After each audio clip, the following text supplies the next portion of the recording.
Hey, welcome back to Music with Mr. Josh. This time I'm going to show you how to record audio for a split screen recital.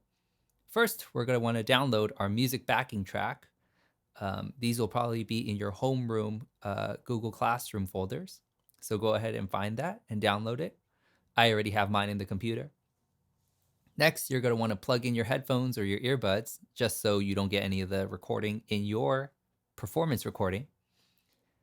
Then you're going to want to go to onlinevoicerecorder.com. Have these 2 to 3 apps open. First, your music player, then onlinevoicerecorder.com, and finally, sheet music or lyrics if you need it. Once you're ready to go, click the red button in Online Voice Recorder to start recording. Click play on your backing track and perform. Intro.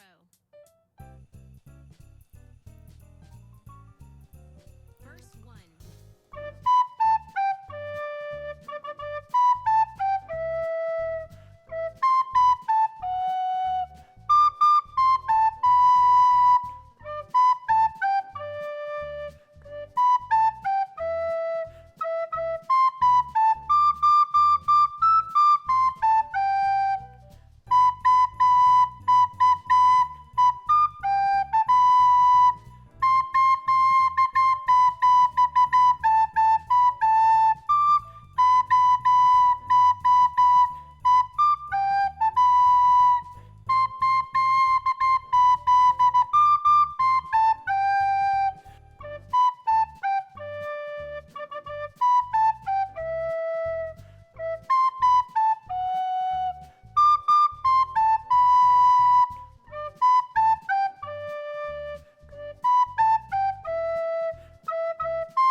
And as the recording is wrapping up, just remember to hold onto your instruments and bow.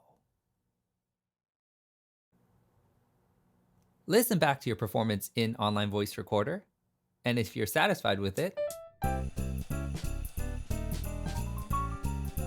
Verse 1.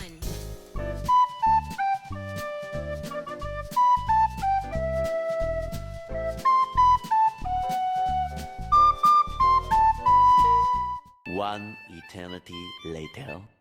hit save, and it will download as an MP3 file. Next, I'm going to show you how to prep everything you recorded as an email attachment. First, the recipient is going to be me, jwen@etmla.org. Next, the subject is going to be your name, grade, and your teacher. For example, Josh Wen, 8th grade, Mr. County. Attach your saved MP3 to the email. Send something nice in the body section of the email like, hey, Mr. Wen, I love music, and hit send. And that's it. That's all you're going to need to know for how to record audio in this split screen recital. See you guys soon. Bye-bye.